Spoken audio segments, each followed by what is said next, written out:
A disaster struck the drilling platform deep in the Mariana Trench, and Nora, along with several survivors, encountered unknown sea monsters during their escape. After the captain sacrificed himself to save her, Nora found herself alone, facing these unspeakable horrors. But she would soon discover that what she'd seen before was just the tip of the iceberg. Nora awakened in an abandoned exploration station, surrounded only by monsters waving their tentacles. She suited up in a new diving suit and reunited with Emily halfway through her journey. The Roebuck station was within sight, but the ceiling was covered with sleeping monsters. The two women carefully passed underneath, but an alarm sound awakened one of them. Nora was lifted up by the creature. This nearly one was like a basketball in the monster's grasp.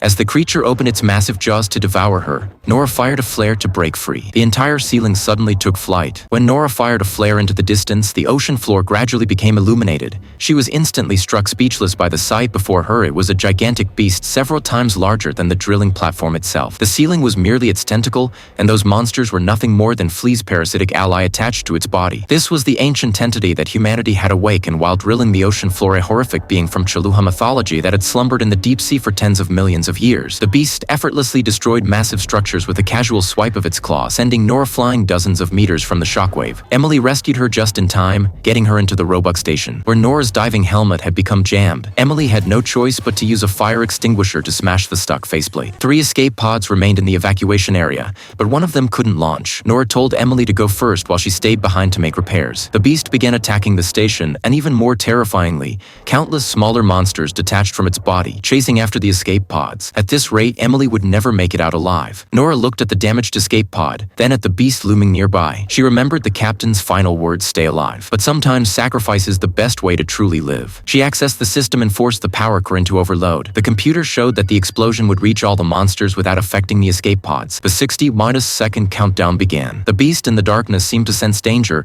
its massive tentacles beginning to thrash wildly as it tried to flee.